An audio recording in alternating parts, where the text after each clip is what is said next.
inspirai, ó Deus, as nossas ações e ajudai-nos a realizá-las para que em vós comece e termine tudo aquilo que fizermos. Por nosso Senhor Jesus Cristo, vosso Filho, na unidade do Espírito Santo. Amém. Olá, amigos, estamos começando mais uma conversa de domingo. Vamos esperar os amigos entrarem. O nosso encontro de fim de tarde de todo domingo para conversarmos sobre arte, cultura, livros, etc. Tudo que alimenta nossos espíritos. Hoje eu e o poeta João Filho vamos conversar sobre O Alienista, uma novela do Machado de Assis. Mas antes, alguns convites. Convido a todos a conhecerem o Oratório Virtual em oratoriovirtual.org. No site, além de um conteúdo bem bacana, você vai ter acesso às nossas redes sociais, ao nosso Instagram, ao nosso Facebook, à nossa web rádio e ao nosso canal no YouTube, o Oratório Virtual TV, com conteúdo exclusivo. Um segundo convite, colabore com a missão. A nossa chave Pix está aqui na nossa bio, aqui no Instagram, e também em nosso site. A Capela Nossa Senhora da Vitória precisa da nossa ajuda. Afinal, estamos no Oratório Virtual, rezando com você e por você. Eu e minha casa serviremos ao Senhor. Predicatis supertecta. Só um minutinho que o poeta está chamando. Atenção.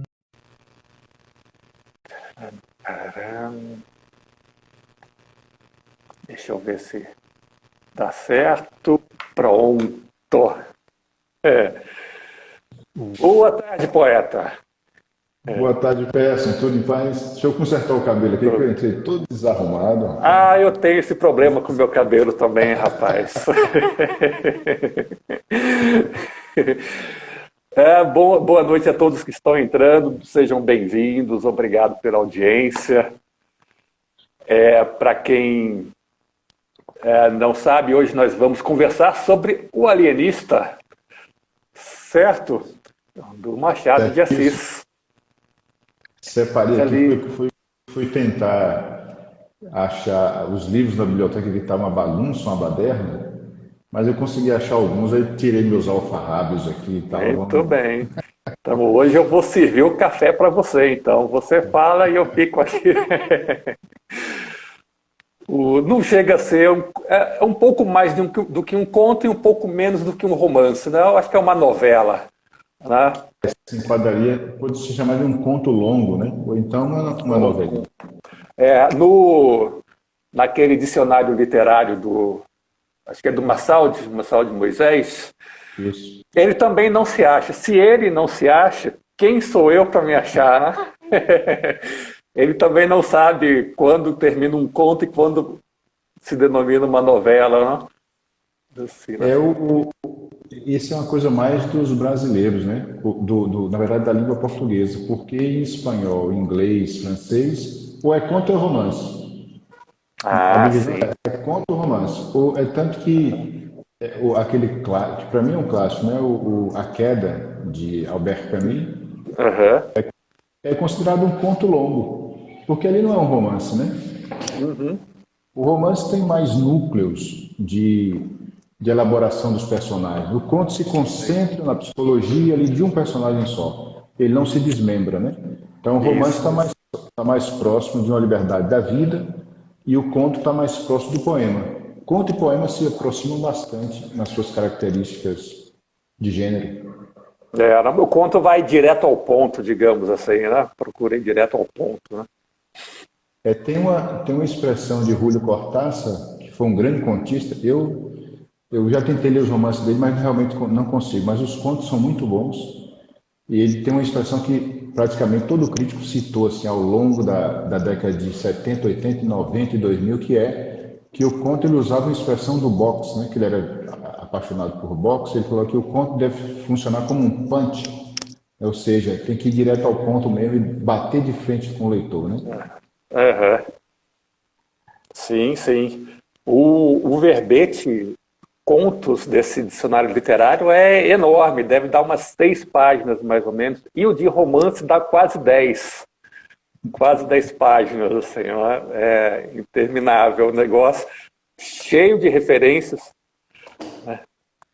É um trabalho assim que alguém tinha que fazer, né, pessoal? Esse é uma dica aí, gente, maravilhosa. É um livro que você tem em casa para consultar sempre, sempre, sempre. O meu não achei na biblioteca que está uma confusão, mas é É, dicionário de termos literários. Dicionário de termos literários de Marçal de Moisés. isso. É. O Marçal E de é, Moisés, ele escreveu que se vocês procurarem, funciona muito bem, é muito bom. sim, sim. Boa noite, Janice, bem-vinda, bem-vindo a todos que estão entrando agora. A gente está só esperando um pouquinho ver se o pessoal entra, né? Daqui a pouco a gente começa a nossa live. E os 3 caminhões da mudança aí da biblioteca Foi um só.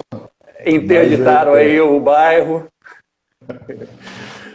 Uma biblioteca confusa, tá? Que a gente fez o seguinte, tinha que arrumar algo, de algum modo, botar os livros lá nas estantes. E uma das paredes, na verdade, é uma parede muito problemática porque dá de fundo com o banheiro e aqui a gente já está com medo do seguinte, a gente está com medo do seguinte, que toda hora que a gente fura a parede para botar uma coisa, vaza algo. Aí eu tô igual o alienista de Machado de Assis, né? Com medo de tudo, assim, né? Eu tô ficando doido, cara. Porque aí o rapaz que trabalha no prédio, né? O senhor Moisés, ele conhece realmente a coisa toda do prédio, onde passa a fiação, onde não passa e tal. E ele colocou uma estante, mas eu esqueci de pedir ele colocar mais 2 parafusos. E a estante é muito longa, tomou a parede toda. Nessa parede problemática, ela começou a ceder, começou a descer. Aí tivemos que correr e tirar os livros todos. Então são uma, duas, três, quatro, são umas 6 estantes mais ou menos, em um dos quartos, né? E aí é um bom que tem um outro quarto, já tinha estante também, e já enchi de novo. Né? Tá tudo... Dramas literários que o público não vê. É verdade. É. É verdade. O pessoal acha que Vamos artista lá. não sofre. Ah, rapaz, eu tenho sofrido muito. A minha também, eu coloquei os livros para dentro da biblioteca para ter uma noção de como pode ficar a biblioteca, assim, mas quando Deus mandar, a gente arruma. Não, essa semana agora eu vou ter que arrumar mesmo. Vou fazer por ordem de gênero e segundo nome do autor, né? Para dar uma arrumada, porque senão não acha mais nada. Não faço ideia. Vamos, olha, os sinos da igreja da Vitória estão tocam 3 vezes durante o dia aqui, chamando para o Ângelo. É. Aqui eu estou morando perto da catedral aqui de Conquista também. E também os sinos tocam aqui de hora em hora. Olha aí, tá vendo? É bacana demais. Tá lembrando que tem que rezar, não tem mais. Exatamente. Antes era 1 terço por dia, agora são 2. Um de manhã, outro de tarde. Vamos lá, então. Vamos ao Ângelo? Vamos. Vamos lá. Em nome do Pai, do Filho e do Espírito Santo. Amém. Amém. O anjo do Senhor anunciou a Maria. E ela concebeu do Espírito Santo. Ave Maria, cheia de graça, o Senhor é convosco. Bendita sois vós entre as mulheres. Bendito é o fruto do vosso ventre, Jesus. Santa Maria, Mãe de Deus, rogai por nós, pecadores, agora e na hora de nossa morte. Amém. Eis aqui a serva do Senhor. Faça-se em mim segundo a vossa palavra. Ave Maria, cheia de graça, o Senhor é convosco. Bendita sois vós entre as mulheres. Bendito é o fruto do vosso ventre, Jesus. Santa Maria, Mãe de Deus, rogai por nós, pecadores, agora e na hora de nossa morte. Amém. E o Verbo se fez carne. E habitou entre nós. Ave Maria, cheia de graça, o Senhor é convosco. Bendita sois vós entre as mulheres. Bendito é o fruto do vosso ventre, Jesus. Santa Maria, Mãe de Deus, rogai por nós, pecadores, agora e na hora de nossa morte. Amém. Rogai por nós, Santa Mãe de Deus, para que sejamos dignos das promessas de Cristo. Amém. derramai Amém. Derramai, ó Deus, a vossa graça em nossos corações, para que, conhecendo pela mensagem do anjo a encarnação do vosso Filho, cheguemos por sua paixão e cruz a glória da ressurreição. Por Cristo nosso Senhor. Amém. Glória ao Pai, ao Filho e ao Espírito Santo. Salve, Rainha, Mãe de Misericórdia, vida, doçura e esperança nossa, salve. A vós bradamos, os degradados filhos de Eva, a vós suspiramos, gemendo e chorando neste vale de lágrimas. Eia, pois, advogada nossa, esses vossos olhos misericordiosos a nós volvei, e depois desse desterro, mostrai-nos Jesus, bendito fruto do vosso ventre, ó clemente, ó piedosa, ó doce, sempre Virgem Maria. Rogai por nós, Santa Mãe de Deus, para que sejamos dignos das promessas de Cristo. Amém. Amém. Em nome do Pai, Filho e Espírito Santo. Amém. E aí, então vamos lá de O Alienista. Eu tenho aqui, pessoal, vou te mostrar aqui o que eu fui desencavando da biblioteca. Ah, você tem tudo isso aí. Eu usei essa edição aqui aquela coletânea do John Gladstone. Ah, eu acho que você chegou a me emprestar uma vez. Ele fez essa também, né? Isso. E aí esse aqui acho que é dos anos 90, cara. Ainda, anos 1990. Mas é praticamente todos os contos. E está em ordem de publicação dos livros, nos respectivos livros. Mas o nosso espectador não se assuste, é um livro facilmente encontrável na internet, está em domínio público. Tem muito PDF, você coloca esse PDF no seu celular e lê em qualquer lugar que você estiver, no ônibus, no banco, na fila do banco, na pausa no trabalho, e vale demais a pena. Espero que essa conversa convença o nosso espectador a ler O Alienista, que é daquelas... Diga, pai. Não, pode dizer. Essa edição de peça é mais completa, mas essa aqui também você encontra fácil na internet, em PDF, ou em outra versão virtual. São 50 contos, né? Tem uma introdução interessante do John Gladstone. Mas aqui eu li e reli, foi essa ediçãozinha aqui, né? Que é daquela livraria aqui também, Martins Fontes, de 2005. O Alienista está nesse livro, eles pegam a edição original, né? Que é papéis avulsos. Isso, acho que é o último livro de contos deles, né? Exatamente. E aí essas edições sempre têm uma introdução crítica muito boa, que dá um painel geral sobre a obra de Machado. E essa aqui é feita pelo Ivan Teixeira, que é um acadêmico, né? E é muito boa mesmo. Tem muitas notas de rodapé e tal, notas nos finais de cada conto. E aí, assim, por exemplo, se ele cita determinadas figuras históricas, né? O JP está perguntando aqui, quem é esse John Gladstone? É Gladstone, né? Gladstone. Que ele é um inglês? É inglês, não é? E ele talvez seja o grande responsável. Isso, ele foi o que o Machado, no começo dos anos 2000, foi descoberto pela língua inglesa. Aí talvez ele seja um dos responsáveis por essa façanha. Né? Acho que foi o Harold Bloom que colocou Memórias Póstumas entre um dos 50 livros mais influentes ou mais relevantes da literatura universal. Né? Então, assim, o Machado foi, digamos, descoberto nos anos 2000 aí pelo pessoal anglófilo, né? E o John Gladstone é um dos responsáveis, né? E o Woody Allen chegou a citar também, né? O Woody Allen citou. Então, o Machado acabou conquistando o público de língua inglesa, pelo menos boa parte desse público, né? Um outro livro, eu vou ficar falando das características, citar logo o livro, aí a gente entra no conto, porque eu quero falar um pouquinho do estilo de Machado. Um outro livro é esse aqui, do Augusto Meyer. É um dos grandes críticos brasileiros, né? Augusto Meyer. São ensaios, Machado de Assis, aí os anos que cobrem os ensaios quando foram escritos, 1935 e 1958. Né? E ele fala da Casa Verde, né? O título do ensaio é Na Casa Verde. Ele cita algumas características de Machado, mas uma das melhores características citadas por Machado, da obra de Machado, na verdade, vem de José Guilherme Melchior. Infelizmente, eu não tenho esse livro em mãos, né? Está em algum lugar na biblioteca, mas tem um site que eu vou indicar, que vale para todo mundo, para quem gosta de literatura, acompanha literatura, e em seus vários gêneros, é um site chamado colóquio.letras. Botar no Google, não precisa não, colóquio/letras. É a revista Colóquio Letras do Instituto Gulbenkian, né? Então, vocês vão lá encontrar. E deixa eu voltar só um pouquinho aqui, que aí aí ele tem, Colóquio Letras, é muito fácil de achar, é muito simples o site.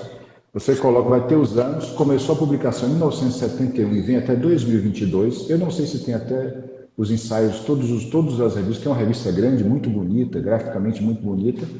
Então, mas praticamente quase todas essas décadas, todos esses anos de 71 para cá, né, estão aí no site. E o ensaio que eu vou citar, que é de onde vem a grande sacada, é considerado uma das grandes sacadas da literatura brasileira na crítica, não só machadiana, é do José Guilherme Melchior, está no número 8 de julho de 1972. Né? Você clica lá, ele abre, e aí tem lá ensaio, documento, ficção, poesia, notas e comentários, cartas, e está em ensaio, que é Gênero e Estilo das Memórias Póstumas de Machado de Assis, que é o mesmo gênero e estilo do Alienista. E é o José Guilherme Melchior que vai encontrar, que vai descobrir da onde vem esse estilo de Machado. Machado já chegou a citar, né? Citou no Memórias Póstumas de Brás Cubas, que ele vem de Lawrence Sterne, o grande escritor inglês do século XVIII. Ele cita também Xavier de Mestre, que é Viagem à Volta do Meu Quarto, que é o francês. Cita Stendhal, né, que é o grande mestre da prosa francesa do século XIX. E cita também Luciano, que eu vou ler para vocês, de onde surge a chamada que eu falei hoje, que eu citei hoje no História, que é a sátira menipeia, né? Luciano vem disso aqui, ó. É esse livro aqui. Luciano foi um grande escritor chamado do final ligaram algum som miserável aí perto aqui, né? Tranquilo, tá baixinho, pode ficar tranquilo. É esse livro, O Diálogo dos Mortos, Luciano de Samosata, né? Escrito em grego, já da nossa era, 1100 e pouco da nossa era. É um diálogo fantástico, e o Diálogo dos Mortos ele pega figuras da mitologia, figuras que viveram e figuras comuns da época que ele está escrevendo, mistura tudo e faz todo mundo conversar entre si. E aqui entra o Menipo. Menipo, na verdade, é um escritor que não sobreviveu praticamente nenhuma obra dele para contar, mas alguns historiadores citaram as obras. Então, citaram o estilo de Menipo. O Menipo era um autor satírico, né, que é já do final do período clássico grego, é considerado pós-clássico, chamado assim pelos estudiosos hoje, e era um sujeito que misturava as coisas todas e bagunçava o coreto. Eu vou ler um trechinho aqui do ensaio de Ivan Teixeira, que está no livro Papéis Avulsos, de Machado de Assis, na introdução, para vocês terem uma ideia do que é esse negócio de sátira menipeia. Veja, um dos traços importantes dessa arte de elegâncias imprevistas e olhares oblíquos, às vezes francamente vesgos, é a inversão de ordem de elementos conhecidos em sequências usuais, né? Tal como se observa, por exemplo, nos critérios para os conceitos de loucura de Simão Bacamarte, na novela O Alienista, que nós vamos conversar hoje. A abertura que abre esse livro, Papéis Avulsos. Ou na adoção da morte como ponto de partida para a vida no discurso de Brás Cubas. O outro trecho que aí vai falar do Menipo é Sátira Menipeia, Fortuna Crítica, né? A filiação de Machado de Assis à sátira menipeia, vocês já sabem quem é Menipo, né? Devido a José Guilherme Merquior, que eu já citei o ensaio, é uma das maiores descobertas da crítica brasileira dos últimos tempos, né? Ele ilumina uma espécie de meia face do artista, né? A expressão sátira menipéia indica simultaneamente um gênero e uma espécie literária. O primeiro termo comporta a ideia de riso, crítica e deboche. Ninguém nega que a obra de Machado está cheia disso, né? O segundo termo, a espécie literária, o segundo implica a noção de paródia, absurdo e imaginação. A sátira menipéia abandona o equilíbrio previsto pelos gênios puros da tradição clássica e coloca a fantasia a serviço da criação de situações extravagantes. É o que acontece com o Brás Cubas, é o que acontece com o Alienista, né? A partir das quais se instaura, em termos bizarros, a fusão de elementos pertencentes a gêneros literários distintos da história, em que o sério se mistura com o cômico, o elevado com o baixo, o regular com o irregular, o novo com o velho e assim por diante. E é exatamente o que faz isso Machado de Assis, definiu bem, né? Agora eu quero ler um trecho, na verdade, do ensaio de Augusto Meyer, e aí eu passo a palavra para a peça e calo a boca, que é Na Casa Verde, né? É um ensaio de 1935, então muito antes do Guilherme Merquior. O Merquior nós vimos que é de 72, né? O Augusto Meyer, ele vai dar uma geral inicialmente, que eu não vou citar, no que é humor, né, ao longo da história humana, e ele diz: o alienista é um espanto. O feitio objetivo do entrecho que quer dizer enredo, né? O feitio do enredo, o tempo lento da narração, vocês vão ver que é por isso que o texto é mais longo, né? A gente ficou em dúvida se era uma novela ou um conto. A contenção da ironia sem malabarismos inúteis, ele vai direto no ponto, o tempo todo, né? A serenidade superior, o estilo de Machado é isso, né? A graça irresistível, mas apagada e modesta, tudo concorre para dar ao leitor, por contraste, uma impressão de espantosa vertigem. E é exatamente isso que acontece. Exatamente. Não é isso? Em um outro trecho agora, que aí eu termino, o alienista, sob a sua aparência leve e um tanto caricata, encobre a sátira mais feroz de toda a sua obra, de Machado de Assis, e ultrapassando pelo sentido íntimo seus modestos limites, dando uma ressonância inédita ao humor. Aproxima-se, a meu ver, do humorismo transcendente de Pirandello em suas obras mais representativas. Lembrando que Pirandello tem duas obras muito conhecidas no Brasil, que é uma de teatro, né, que é 6 personagens em busca de um autor, que é literalmente isso, os personagens fogem da peça e vão em busca de um autor, é um absurdo, e o falecido Matias Pascal, que é um morto também, contando sua história, né? Exatamente. Então é isso, pessoal. Aí vamos agora, o senhor fala que eu já falei pra caramba. Você já explicou tudo, valeu, gente, tchau. Mas é isso aqui mesmo. Eu, no Alienista, cara, eu vi um pouco do Swift, do Jonathan Swift também. Sim. Se o nosso espectador ler, por exemplo, As Viagens de Gulliver, tem muita forma de abordagem do ridículo, principalmente, tem muita proximidade, assim, né, de dar grandiloquência ao ridículo, né, assim, tratar com aquela grandiloquência irônica, assim, o ridículo, assim, eu achei bem próximo, estava lendo, assim, falei, nossa, isso parece muito o Jonathan Swift. E para quem não conhece, tem uma crônica do Jonathan Swift que é espetacular, que é uma modesta proposta. Procurem, é muito fácil encontrar o PDF, assim, e depois vocês falam o que vocês acharam, sei, né? Se a gente, obviamente, se a gente merecer esse tempo de vocês. Mas vamos lá ao Alienista. Acho que esse conto é de lá dos seus 1880, por aí, assim, 1881, por aí, assim, que ele estava já com seus 40 e cacetada, 40 anos, por aí. Ou chegando aos 50, talvez. Não sei, assim, agora é a história, é isso mesmo, né?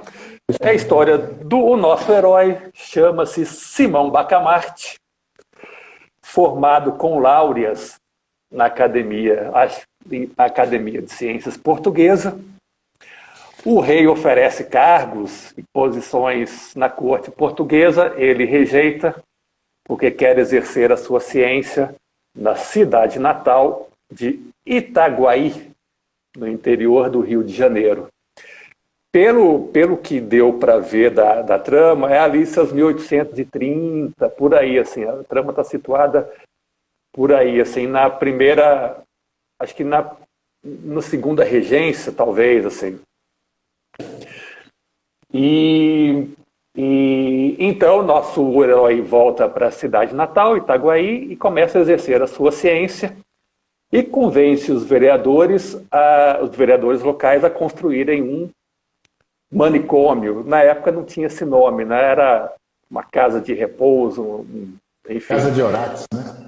Casa de Orates, isso, o nome tinha me fugido aqui, Casa de Orates.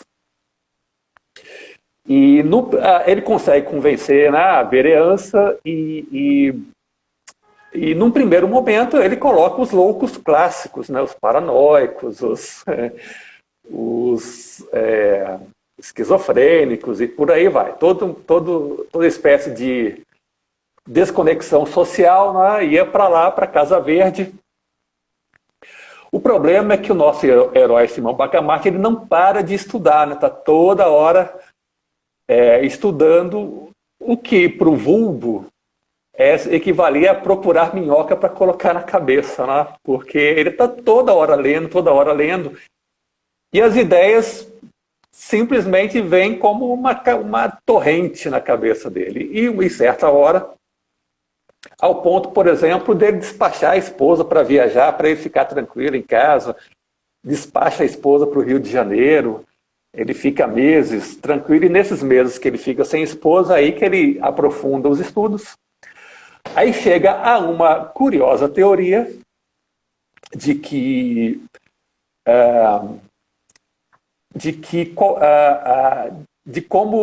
como diagnosticar o desequilíbrio psíquico, né? Então ele defende uma teoria, ele chega a uma teoria em que qualquer arroubo, por mais fortuito que seja, é um potencial sintoma de loucura. Então, assim, se a gente tivesse uma irritação qualquer na rua, ele já olharia diferente para a gente. Aquele pessoal ali tem um sintoma claro, inequívoco de loucura. E não só esses extremos, né? Qualquer tipo de desequilíbrio, de um traço psicológico que surja de algum fato fortuito, de algum acontecimento fortuito. E aí, o que acaba acontecendo é que ele começa a circular pela sociedade de Itaguaí e simplesmente, assim, qualquer arroubo de qualquer tipo, ele simplesmente pega o indivíduo e já coloca e já manda para a Casa Verde, já manda para o manicômio. Desnecessário dizer que a população da Casa Verde aumentou vertiginosamente com essa forma de diagnóstico dele, e desnecessário dizer também que começou a provocar inquietação na comunidade local, né? E essa inquietação foi crescendo porque ele foi colocando pessoas assim que todo mundo convivia, assim, da convivência de todo mundo conhecia.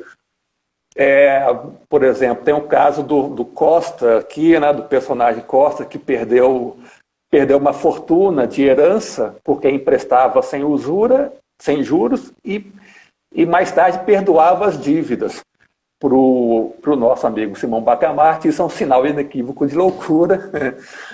E vai o rapaz para Casa Verde. A mesma coisa, um industrial, um semi-industrial que consegue uma riqueza fazendo celas e acaba ficando vaidoso, que é até um traço da riqueza conseguida pelo trabalho. Assim, geralmente, quem trabalha e fica rico tem essa certa vaidade e tal, né? E esse rapaz, esse industrial, toda tarde ele ficava no jardim olhando para casa e admirando a casa que ele construiu, tal. O Bacamarte começou a ver sinais de loucura nesse comportamento. E por aí vai. Um diagnóstico que foi muito engraçado foi o de um rapaz que discursa. A esposa do Bacamarte volta da viagem e fizeram um jantar em homenagem a ela, e um dos convivas discursa, né? E tem uma retórica toda exagerada, assim, né? Deus criou a mulher e, querendo competir com ele mesmo, criou Dona Evarista. Enfim. Dona Evarista é a mulher do Simão Bacamarte. E, obviamente, Bacamarte viu aí um sinal inequívoco, né? Um sinal inequívoco de loucura, e vamos, tasca todo mundo para a Casa Verde, né? A Casa Verde aumenta vertiginosamente a população, tanto que ele faz um anexo com mais 37 aposentos, né? E já era uma casa com 50 janelas de cada lado, segundo a descrição do Machado, então já era uma casa grande. E aí a inquietação social aumenta, aí o Neemias, leia aí, caro cara, que você tem mais... Neemias é meu brother, meu amigo, meu irmão. Abração, Neemias, ele está lá no Rio Grande do Sul. É interessante que Machado está a todo momento tocando na loucura. Brás Cubas delira em vários momentos, Quincas Borba delira e Rubião morre completamente louco. Mas essa é uma das características, Neemias, disso que eu falei, da sátira menipeia. Você veja que o delírio do Brás Cubas, por exemplo, é um delírio muito específico, né? Você veja que é um delírio muito organizado e tal, é doideira, claro, para estar na hora da morte morrendo ali, mas veja que ele se coloca como se fosse uma filosofia. Naquele momento aparece a filosofia de Machado de Assis, né? E tem muito Schopenhauer ali, né? De uma vida, da natureza ser do determinismo natural das coisas, né? O homem não tem escapatória, né? E tem muito isso na própria literatura de Machado, de modo geral. Mas você veja que é um delírio muito específico, e você citou também aqui também o alienista, é também você veja que na própria narração, e aí entra um pouco do estilo de Machado, a narração da história, ou seja, o domínio narrativo da história é lento, como eu acabei de ler no crítico aí, ele é lento, né? E vai dando uma certa angústia na gente, né? O cara só vai ampliando, você vai ver se vai dar em quê, né? A gente já conhece o final, né? Mas você vê Exatamente. São características da sátira menipeia. Mas continua. Não, imagina, fique à vontade. E aí acontecem as primeiras, as inquietações, essa inquietação vira uma pequena revolta, e essa revolta vira um tumulto, simplesmente um tumulto. Um barbeiro de nome Porfírio acaba chefiando a revolta contra o nosso amigo Simão Bacamarte e os seus métodos, né, de diagnóstico. E aí tem uma coisa jocosa que toda hora que eu lembro eu rio muito, que o apelido do Porfírio na intimidade é Canjica. E aí a revolta acaba se chamando Revolta dos Canjicas. Essa questão da coisa engraçada, irônica de Machado no estilo, né? Tem um trecho, aqui na minha edição tá lá adiante, no subcapítulo 7, o Inesperado, aí no quarto parágrafo, né? Ele está descrevendo depois que a coisa aconteceu toda, e ele vai descrever o Porfírio, o Canjica, que era barbeiro e se torna líder da Revolução. Exato. O estilo de Machado realmente é impressionante. A Revolução triunfante não perdeu um só minuto. Recolheu os feridos às casas próximas e guiou para a Câmara. Povo e tropa fraternizavam, davam vivas a El Rei, ao vice-rei, a Itaguaí, ao ilustre Porfírio. Este ia na frente, empunhando tão destramente a espada, como se ela fosse apenas uma navalha um pouco mais comprida. Exato. E aí, só para finalizar o parágrafo, a vitória cingia-lhe a fronte de um ningo misterioso. A dignidade de governo começava a enrijar-lhe os quadris. Exato.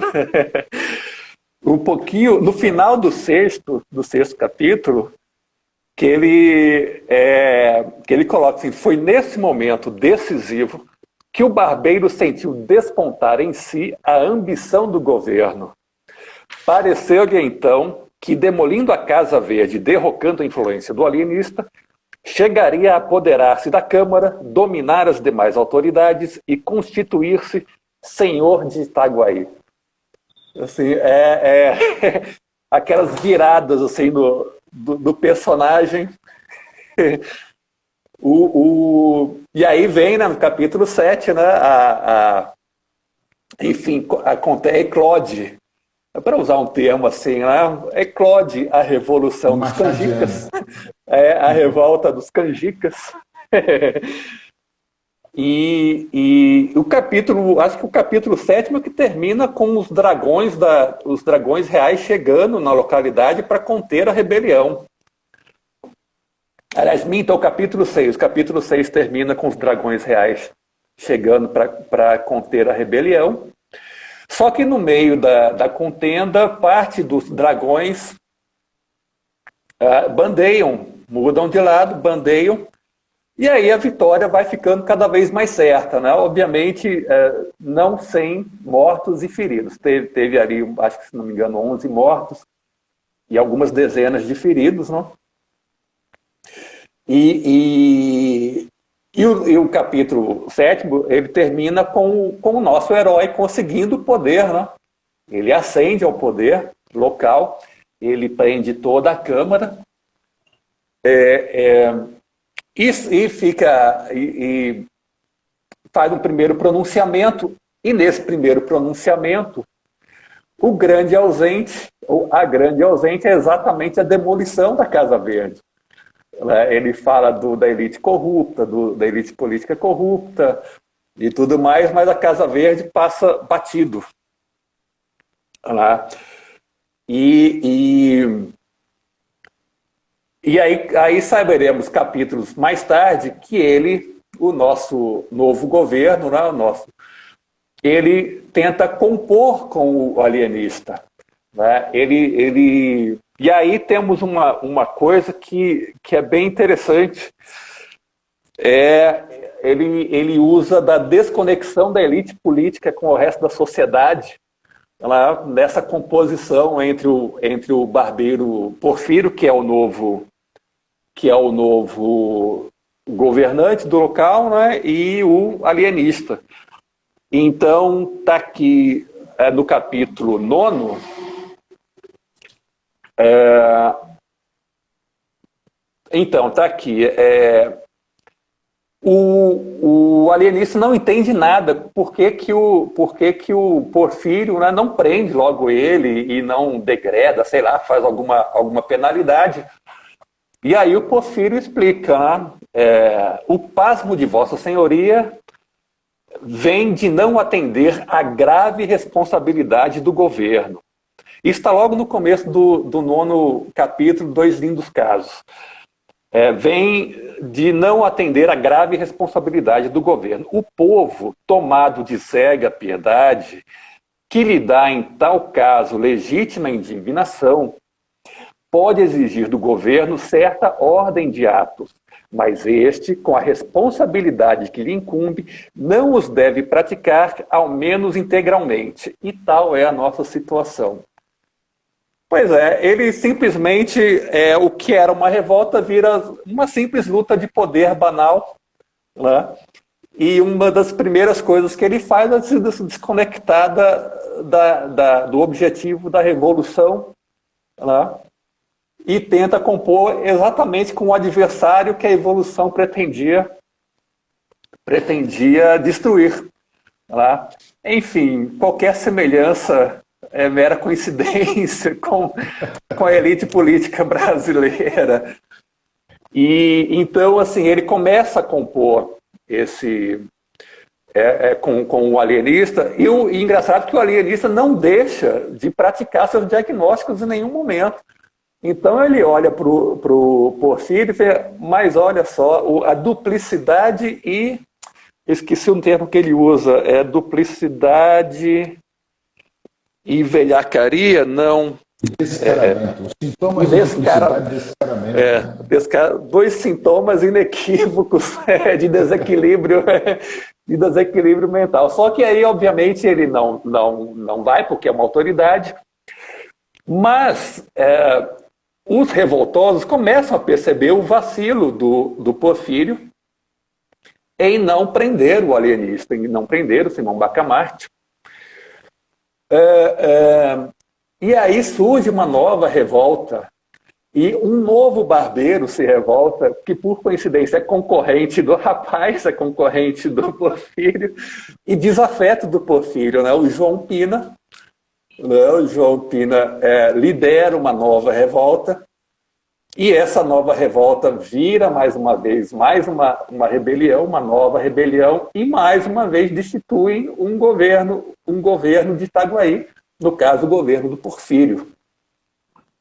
Então, em poucas semanas, uma segunda revolução. E dessa vez o alienista aproveita, já coloca o barbeiro Porfírio já na Casa Verde, já manda para a Casa Verde. E o diagnóstico, por uma infeliz coincidência para os itaguaienses, esse novo regime também compõe com o alienista, e ainda pela utilidade da Casa Verde em usar a Casa Verde como uma prisão dos desafetos políticos, né?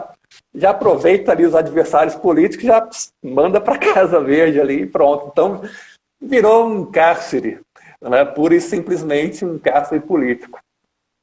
E esse exagero do Bacamarte vai aumentando ao ponto dele colocar a própria mulher, né? Ele coloca a própria mulher por uma simples dúvida entre dois colares, um colar de esmeralda, um colar de rubi, não sei se era exatamente isso. Ele viu essa dúvida como um desequilíbrio psicológico. Né? Ele não chama de loucura em nenhum momento, ele chama de desequilíbrio psicológico com potencial de levar à loucura. É algo nesse sentido, assim, o termo que ele usa. E aí a única voz que procura chamar a alguma consciência é o do Padre Lopes, né? Mas é aquela coisa, ele faz o possível, assim, né? Mas como o Simão é convicto, né? na sua forma de encarar a ciência, e tudo isso ele alegando a excelência da ciência, né? Tudo isso, e contando com o beneplácito da elite política, né? Assim, a elite política em nenhum momento procura alguém para contrapor as ideias dele, nada disso. Assim, o alienista pede, a elite política cede.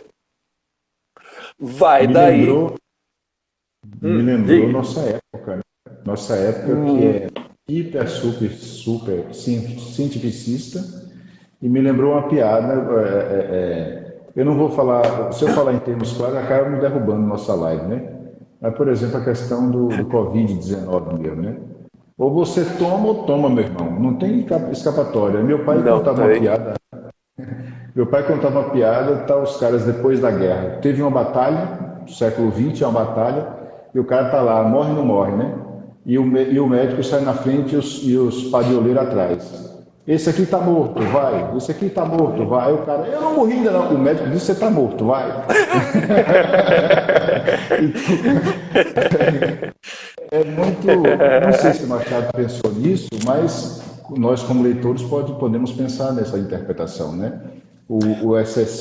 A excessiva rigidez da ciência leva à loucura, né? A época que ele escreveu, o século XIX foi digamos, um florescer assim, de invenções, de descobertas e tudo. Então, assim, a ciência realmente estava estava assim, em alta na sociedade, e o termo cientificismo já existia, mas não como pejorativo, como nós falamos hoje. Era para definir realmente assim, algo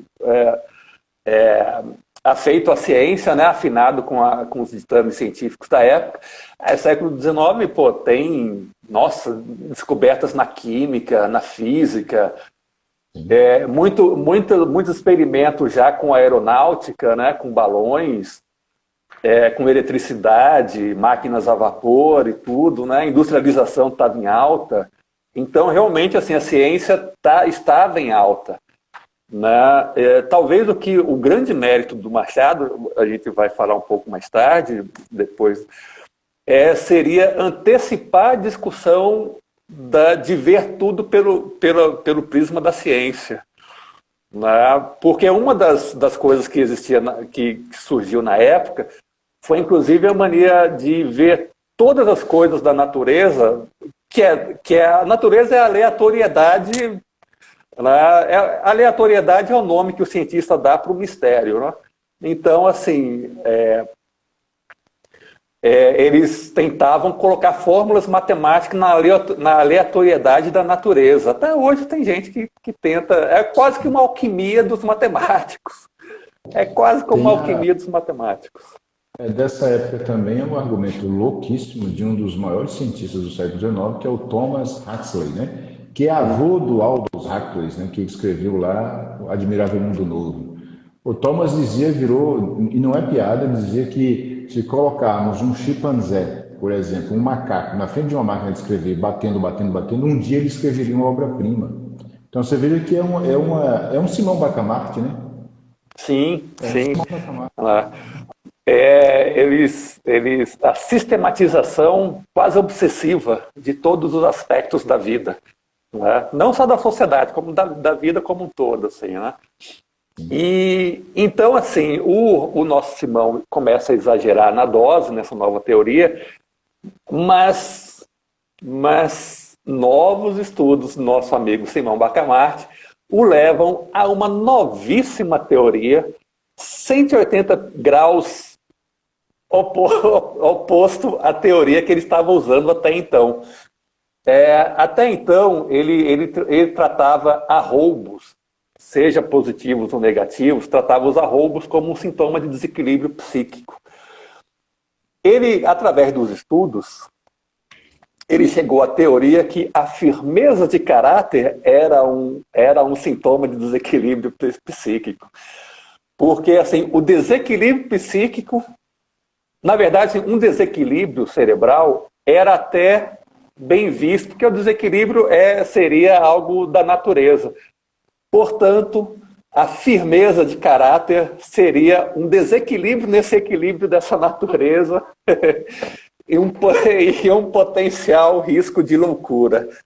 Né? Então, assim, ele surge na Câmara de Vereadores, mais uma vez, expõe essa nova teoria e, a partir dessa nova teoria, ele determina a soltura de todos os internos da Casa Verde.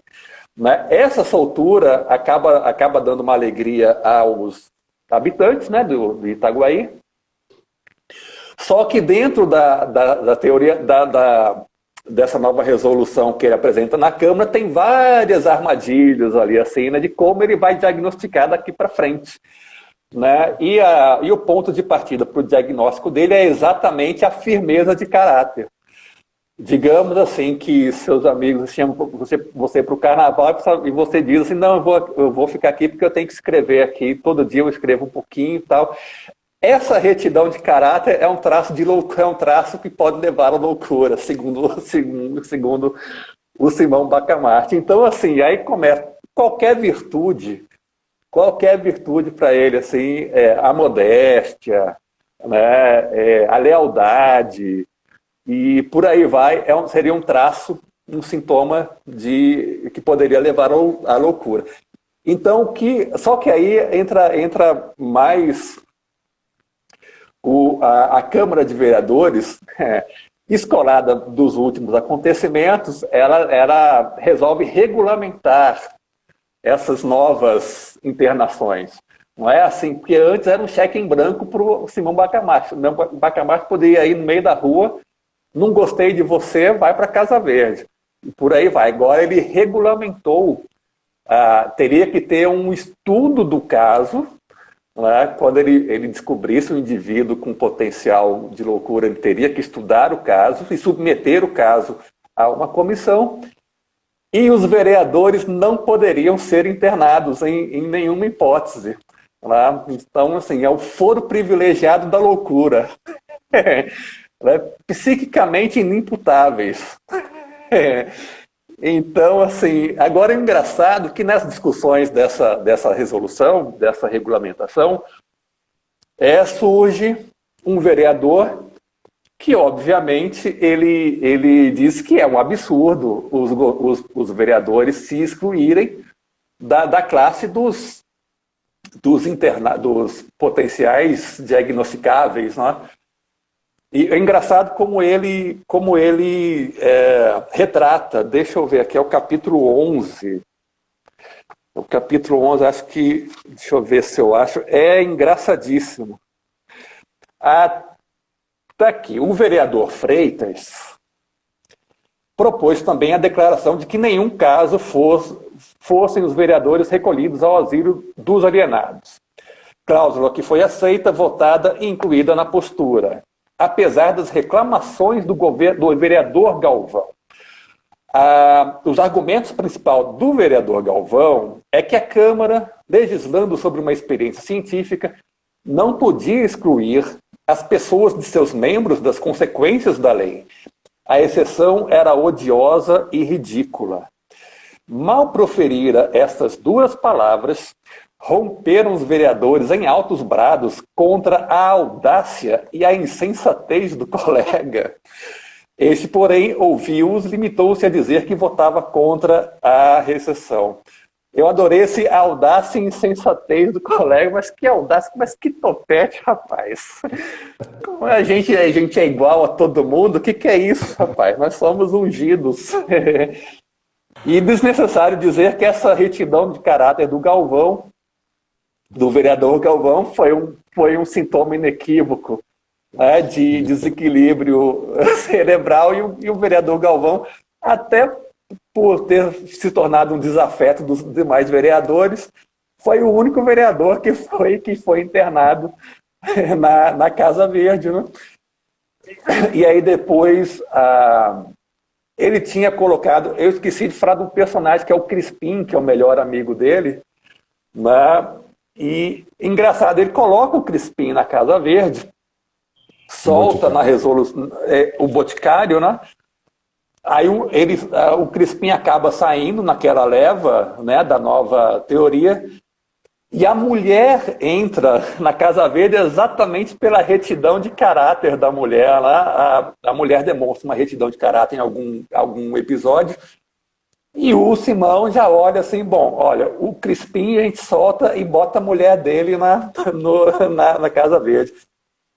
E aí põe o Crispim para trabalhar na Casa Verde para ter contato com a mulher. Tal, assim, então acaba sendo os dois, acabam ficando internados novamente. E vai o padre, né? O padre vai também pela retidão de caráter. E deixa eu ver o que mais aqui. E é isso. E o barbeiro, rapaz, o barbeiro foi solto, né? E aí, quando essas novas internações começam a acontecer, começa a surgir a inquietação, mais uma vez, da sociedade, pela arbitrariedade, como elas são feitas e tudo. E aí a população vai de novo no barbeiro Porfírio. Ô, Porfírio, você não quer liderar de novo outra revolta, não sei o quê? O Machado fala assim, o Porfírio preferiu a glória discreta das tesouras e da navalha ao turbilhão incerto do poder, algo assim, algo nesse sentido, assim, mas a grandiloquência é mais ou menos essa.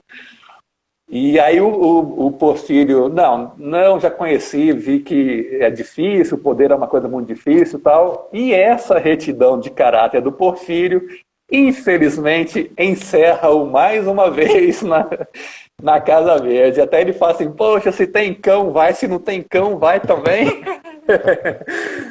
E o nosso amigo Porfírio, mais uma vez, vai para a Casa Verde. E aí terminamos com o Simão Bacamarte, nas reflexões dele, ele começa a perceber que ele também tem uma retidão de caráter, e aí ele faz uma investigação com os amigos íntimos, né? E começa a perguntar, mas eu não tenho nenhum defeito? Não, nenhum, você é Hipócrates da cidade de Itaguaí, e por aí vai. E aí ele vai dar o diagnóstico para ele mesmo, né? Ele acaba se internando na Casa Verde, voluntariamente, e acaba morrendo alguns meses depois, né? Enfim, enterrado com toda a pompa e circunstância, né? De um grande vulto da cidade. Esse trecho final mostra bem o estilo conciso, direto, mas belo, né? Você falou da grandiloquência, voltando só um pouquinho atrás, da grandiloquência de Machado de Assis, mas veja que é uma grandiloquência aí no sentido de pura ironia, né? Pura ironia. Quando ele quer ser direto e objetivo, como no final, por exemplo, o Simão Bacamarte pergunta para os amigos, né?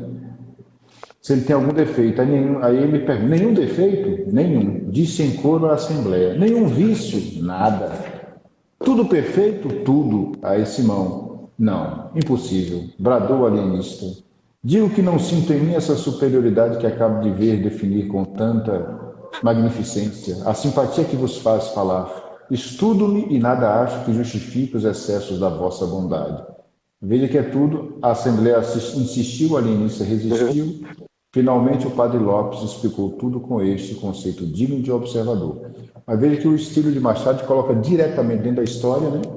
Eu vou citar só um trechinho estamos caminhando para o final, de um conto, que é uma pequena obra-prima. Só para você ter uma ideia, O Anel de Polícrates, 126. Veja como Machado de Assis, só para falar um pouquinho do estilo, começa o conto. Isso foi publicado em jornais da época, revista, uma coisa assim, e ele vai aparecer na diagramação, assim como vocês estão vendo, ó, a letrinha, que é o interlocutor, e a fala do interlocutor, e o outro, tá vendo? Então aparece assim, e já começa, veja que parece que foi escrito ontem, ó, lá vai o Xavier, e o cara responde, conhece o Xavier? Aqui há anos era um nababo rico, podre de rico, mas pródigo. Que rico, que pródigo? Rico e pródigo, digo-lhe eu, bebia pérolas diluídas em néctar. Aqui entra onde o exagero, na hipérbole, né? Onde Nelson Rodrigues bebeu muito, né? Comia línguas de rouxinol, né? Nunca usou papel mataborrão, por achá-lo vulgar e mercantil, empregavaria nas cartas. Mas uma certaria feita de pó de diamante. Então você veja que o sujeito já, na primeira linha, você já entrou na história, né? Esse estilo despojado hoje parece muito simples, mas nunca foi assim. É com Machado de Assis que começa a existir no Brasil, né? Mesmo, claro, que você tem um pouquinho antes, você tem aquele que ajudou muito Machado e publicou um livro só, o Sargento de Milícias, Manuel Macedo. Manuel de Almeida, isso. Ali já está, Machado bebe em língua portuguesa, o estilo dele é ali e claro em Camilo Castelo Branco, né? E vai se despojando, se tornando cada vez mais claro, objetivo e muito irônico. Então, é isso. Isso, né, poeta? Não, matamos o nosso tempo aqui, não podemos estourar, senão o padre Gilson nos puxa a orelha. Deixa eu só dar mais uma dica de um livro. Esse eu vou fazer inveja a vocês, porque eu achei na rua por R$10. Na rua mesmo, no chão da rua, o cara vendendo, eu achei por R$10. Não disse que não me assustei, simplesmente paguei meus R$10 e peguei, que é uma edição original de 1946, que é uma das primeiras vidas de Machado de Assis, Lúcia Miguel Pereira. Lúcia Miguel Pereira hoje está bem esquecida, mas foi uma crítica literária de altíssimo nível e também romancista. Publicou 4 romances e desses 4 eu indicaria pelo menos 2, mas aí eu tenho que achar minha edição.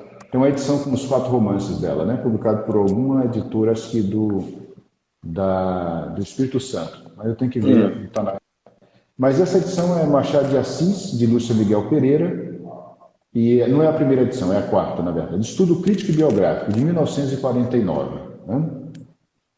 Aqui a foto Rapaz.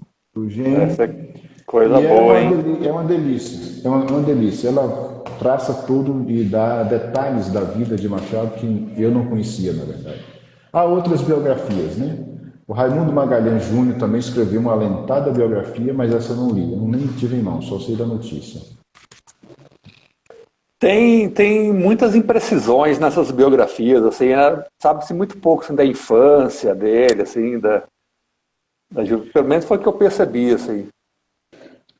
O que a Lúcia faz é uma investigação realmente ainda com pessoas que ainda viveram com ele, né?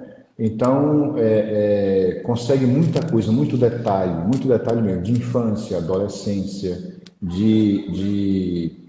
a relação com a madrasta, a mãe morre cedo, né? Haroldo, quem é Haroldo, rapaz? João Paulo está dizendo, fala do Haroldo, João. Que Haroldo, rapaz? Haroldo é? Você lembra do Haroldo?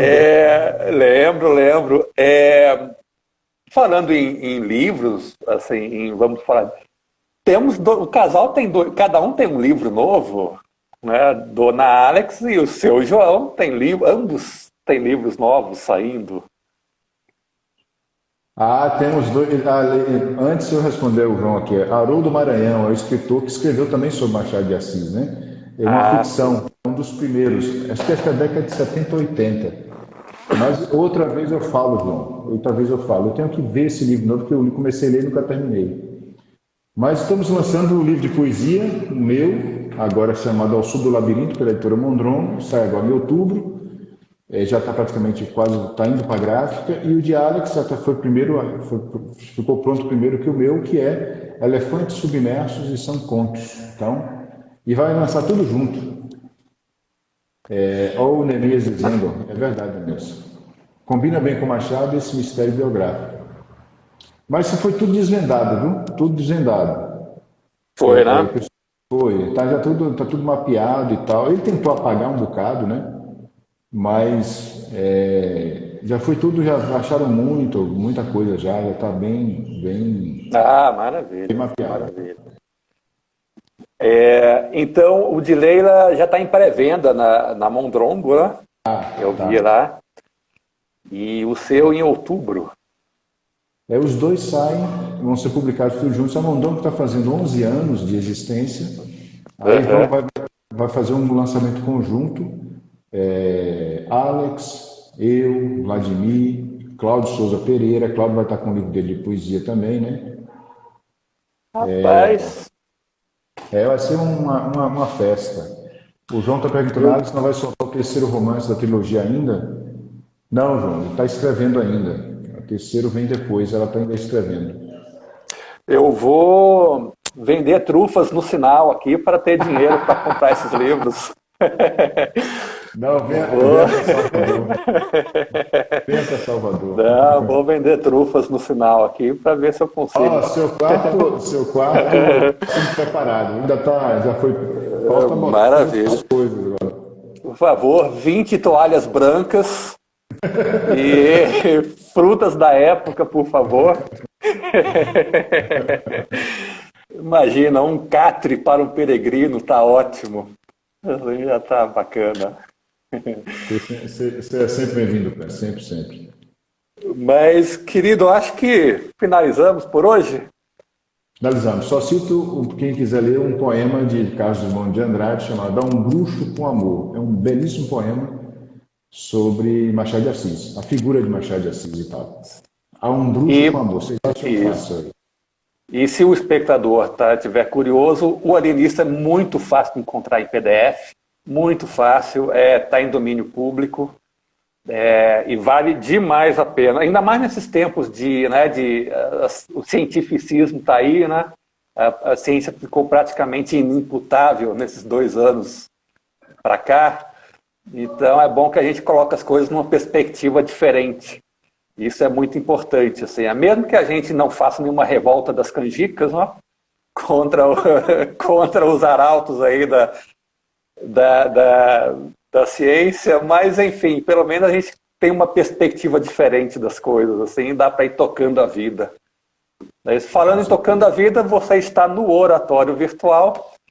Eu e minha casa serviremos ao Senhor, Predicate Supertecta. Rezando com você e por você, eu e minha casa serviremos ao Senhor, Predicate Supertecta.